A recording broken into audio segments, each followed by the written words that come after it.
Right now, in different parts of America, things might look ordinary on the surface. Cars on the road, people at work, kids at school. But behind that normal routine, the security posture has quietly shifted. Curious police patrols are out a bit more than usual. Surveillance teams are watching more closely. Federal agencies are tracking communications and signals that the public will never see. The reason is straightforward. Officials believe some form of retaliation is possible. Not a dramatic missile streaking across the sky, not fighter jets over U.S. neighborhoods, but something far less predictable and much harder to stop once it starts. Size. After recent strikes against Iran and the reported death of its supreme leader, threat levels have gone up. Warnings have become more urgent, and major U.S. cities have moved into a heightened alert status. The issue isn't whether tensions are high, they are. The real question is what that actually means for you, your city, and daily life across the country. Are we talking about cyber attacks, lone individuals, coordinated plots, or simply a cautious response that sounds more frightening than the underlying reality? Over the next few minutes, we'll break down what officials are actually saying, what experts view as realistic, which cities are ramping up security, and most importantly, what Americans really need to understand right now, without panic, without exaggeration, and without political noise. Hi, I'm Artur. If you're new here, I specialize in unpacking fast-moving national security stories in a way that's calm, clear, and rooted in what we actually know, not just what's trending on social media. There's a lot of emotion tied to this situation, and understandably so. Words like retaliation and high alert trigger fear immediately, especially when they're linked to major U.S. cities. But the key is this: separating what is possible from what is probable. In this video, we're going to walk through, step by step, what triggered this escalation, why experts say a direct missile strike on the United States is not the main concern, what kind of threat federal agencies are really preparing for, and what practical awareness, rather than panic, should look like right now. Once you understand the type of threat officials are focused on, the entire picture starts to look very different. To see why cities have shifted to heightened alert, we need to start at the beginning. The United States, working alongside Israel, carried out strikes on targets in Iran. Reports indicate that Iran's supreme leader, a figure who dominated the country's politics for decades, was killed. For Iran, that isn't just a battlefield casualty. It's political, symbolic, and deeply personal for many people inside the country. When someone who has helped define a nation's identity for 40 years is suddenly gone, the reaction is almost never quiet. Very quickly, Iranian officials signaled that there would be retaliation. President Trump publicly warned Iran not to respond, promising that any counterattack would be met with force. So now you have a volatile equation: a major strike, clear casualties, explicit warnings from both sides, and the world watching closely to see what comes next. That kind of environment naturally makes intelligence agencies nervous. Right now, none of these scenarios are confirmed or announced. There is no public intelligence pointing to a specific plot on a specific date. Agencies are preparing for possibilities because history shows that when global tensions rise sharply, the risk of isolated retaliatory acts can increase. This is where uncertainty becomes powerful. Some analysts argue that if something were to happen, it could happen quickly, within days, especially if an individual is already radicalized and doesn't need coordination. Others point out that any meaningful operation, even a small one, usually requires planning, communication, and logistics, which pushes the timeline into weeks. Intelligence officials almost never attach risk to specific days, and that lack of precise timing by itself can amplify public anxiety. When officials tell the public to stay vigilant, they are not saying something is guaranteed to happen tomorrow morning. They're saying the risk has gone up enough to justify more attention and a tighter security posture. Timing matters for another reason. A sophisticated attack, even a small one, is often designed to maximize psychological impact. That typically means crowded spaces, symbolic locations, or peak activity periods. But again, We have to separate an elevated alert level from a confirmed threat. At this moment, cities are in prevention mode, not response mode. That distinction is critical. Prevention mode means more patrols, more monitoring, more intelligence sharing. It does not mean an attack is scheduled or inevitable. In reality, most periods of high alert end quietly. Nothing happens. Not because the warnings were exaggerated, but because increased vigilance worked as a deterrent. That's a part of the story that rarely makes it into alarming headlines. The decision to increase security in multiple major metro areas is not random. There's a clear pattern in which cities are being prioritized, and understanding that pattern helps clarify what's happening. Based on federal guidance and local law enforcement briefings, the focus is on large metropolitan hubs, places like New York City, Los Angeles, San Francisco, Dallas, Seattle, Washington, D.C., Chicago, and Miami. That list isn't arbitrary. These cities concentrate dense populations, financial markets, transportation networks, political institutions, and globally visible landmarks. When security agencies decide where to deploy extra resources, they start with the locations where the potential impact would be greatest. Not because intelligence says something specific is planned there, but because those places carry higher strategic and symbolic value. So, what does high alert actually look like in practice? On the ground, it usually means increased patrols in busy, high-traffic areas, a more visible police presence around key infrastructure like transit stations, bridges, airports, and major public spaces, and intelligence units working more closely with federal agencies to monitor for unusual patterns or activity. Some departments may shift staffing or schedules to improve response times, but the key point is this: heightened alert is a precautionary posture. It is not proof of a confirmed attack plan.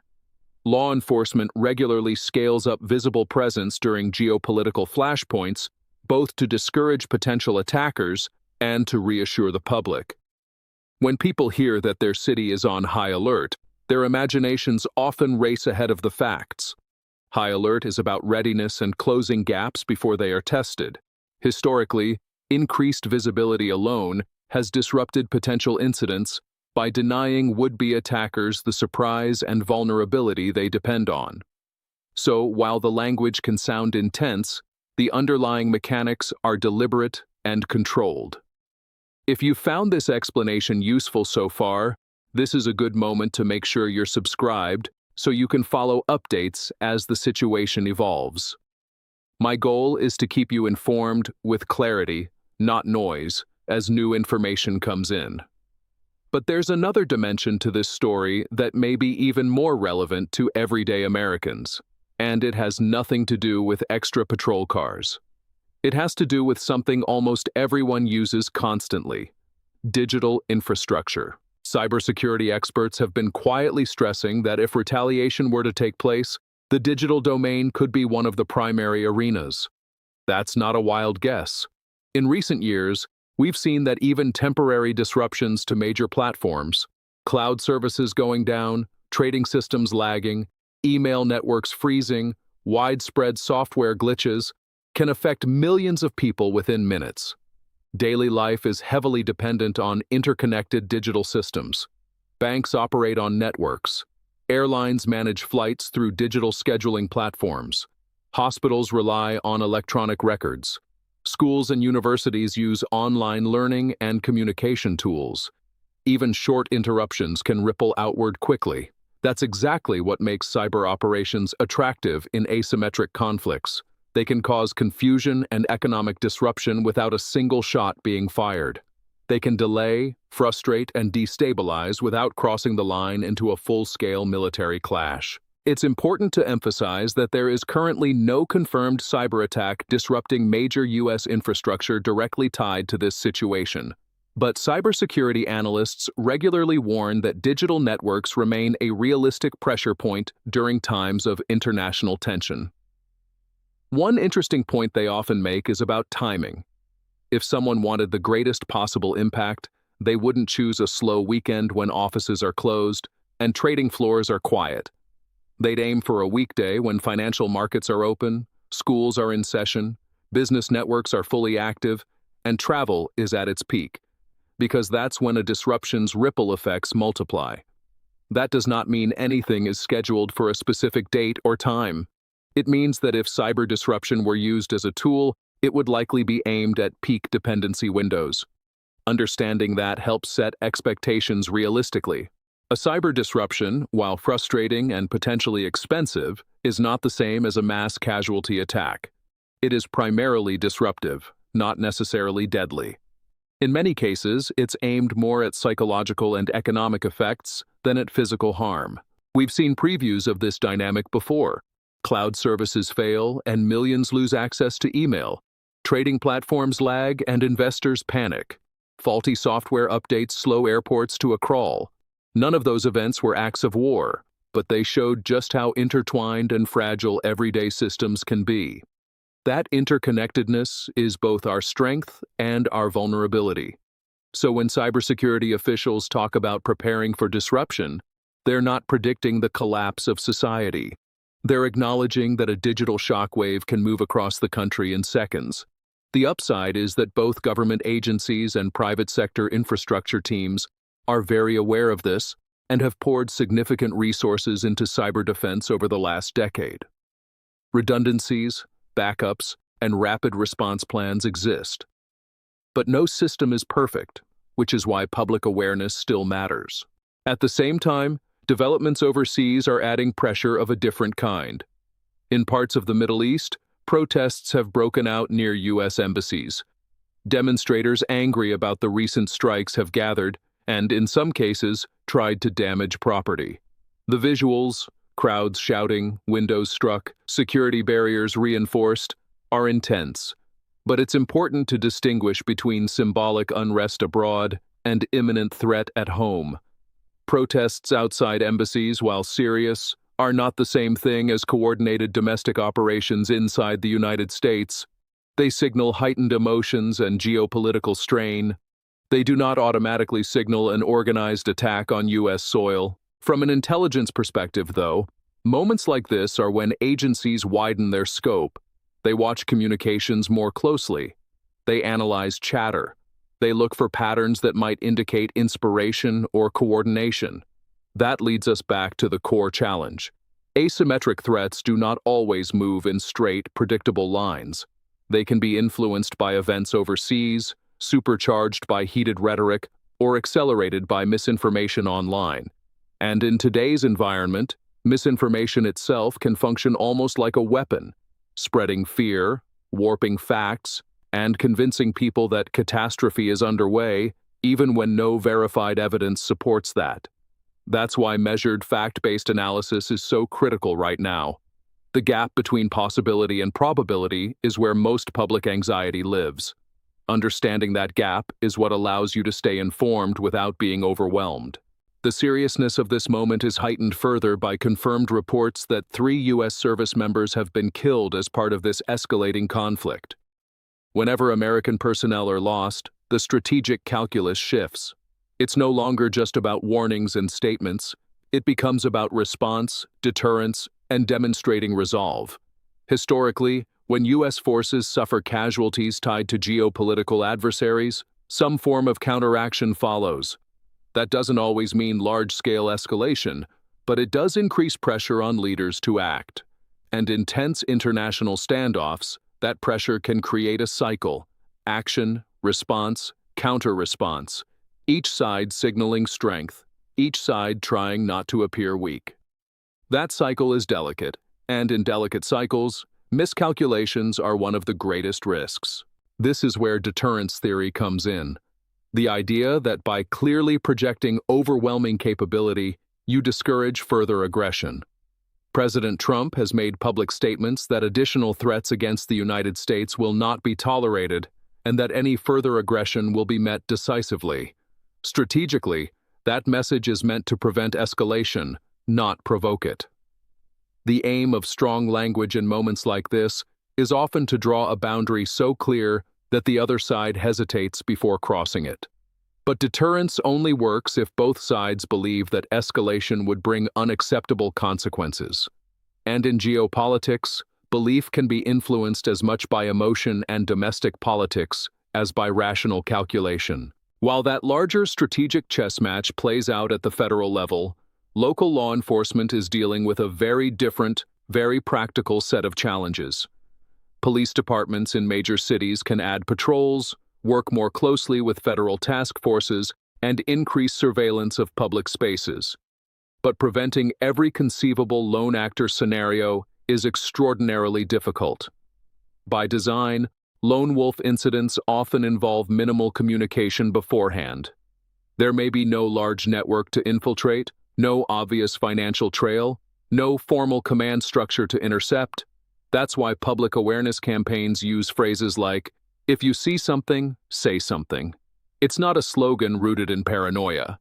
It's based on the reality that community-level observation can sometimes pick up on details that algorithms and surveillance systems miss.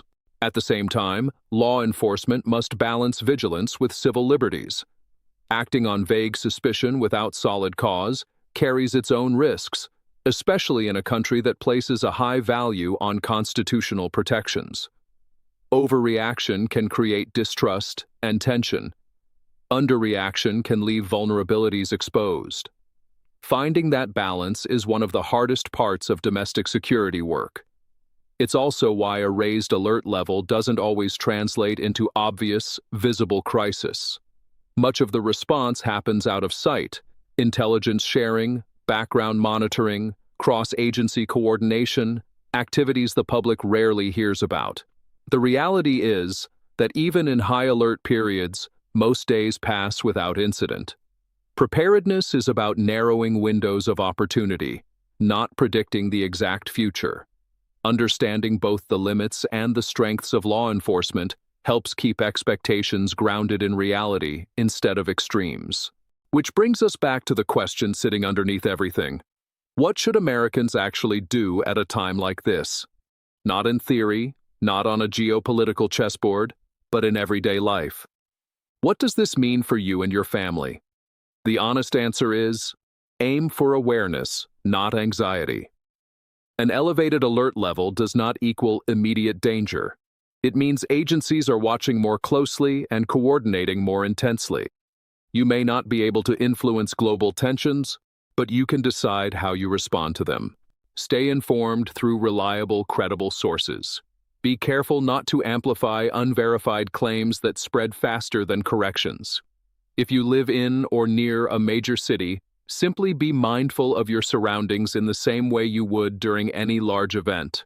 Knowing your environment, trusting your instincts, noticing if something feels off. That's not living in fear. That's basic situational awareness. On the cyber side, standard digital hygiene goes a long way. Keep your devices updated. Use strong, unique passwords and enable multi-factor authentication where you can. Be cautious about suspicious links or messages, especially during periods of high-profile international tension, when phishing campaigns tend to spike. Most cyber disruptions, if they happen, are more likely to be temporary and inconvenient than catastrophic. Preparing for that looks like having backup ways to communicate and a bit of patience, not stocking up as if society is about to collapse. The key is proportional response. Calm, measured preparation beats reactive panic every single time. If this kind of steady, fact-driven breakdown is useful to you, consider sharing it so more people can get context instead of fear-driven noise. Now, zooming back out to the broader strategic picture, public messaging from leaders plays a major role in shaping how these moments unfold. President Trump's stance has been direct. Any additional threats will be met with decisive action, and long-standing tensions with Iran will not continue unchecked. That messaging has two audiences. At home, it's meant to reassure Americans that the government intends to project strength and protect national interests. Abroad, it operates as a warning, intended to deter further retaliation. The challenge is that strong rhetoric can stabilize a situation if it prevents miscalculation, or it can inflame it if the other side perceives it as escalatory. Iran's leadership, facing internal unrest and international scrutiny after the loss of a long-standing supreme leader, also has a strong incentive to project strength. Governments in that position often feel compelled to respond in a visible way to maintain legitimacy at home. That response might be symbolic, digital, rhetorical, limited, or more restrained than expected, depending on internal calculations the outside world doesn't see. That internal decision-making, the human factor, is the variable no intelligence agency can predict with absolute precision. That's why analysts focus less on single dramatic scenarios and more on ranges of probability.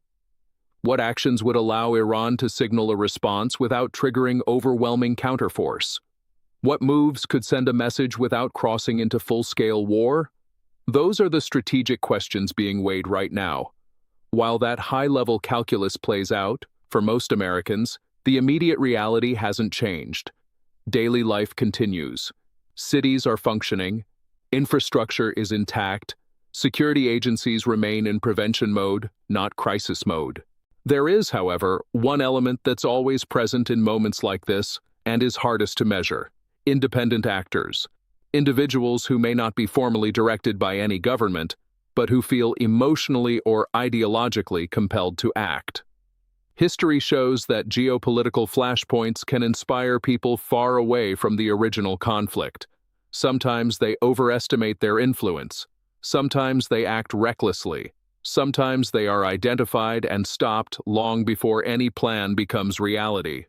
But the basic unpredictability of human behavior is something no intelligence system can completely eliminate. That's why, during heightened tensions, federal agencies expand monitoring both internationally and domestically. They look for shifts in online rhetoric, spikes in certain types of communication, and ways that global events are being reframed into personal calls to action. In today's digital age, that amplification happens incredibly fast. A rumor can circle the country in minutes. A misleading headline can trigger panic before it's corrected. Social media, while powerful for information, can also distort scale, making isolated unrest look widespread, or turning precautionary security measures into proof of imminent disaster. Separating genuine signals from background noise becomes essential. Elevated alert levels are not unusual during major geopolitical shifts. In fact, many such alert periods pass without a single incident on U.S. soil. That doesn't mean the warnings were overblown. It often means prevention worked. Extra patrols deter potential attackers. Better intelligence sharing disrupts planning. Cyber teams patch vulnerabilities before they're exploited. The absence of a visible event is often the result of intense, invisible effort. This is where perspective matters most. Fear tends to see the world in absolutes. Either everything is fine, or disaster is right around the corner. National security, in reality, operates in probabilities and mitigation, not absolutes. At the moment, risk assessments have shifted enough to justify more vigilance, particularly in major cities and key digital sectors. That is very different from saying an attack is inevitable.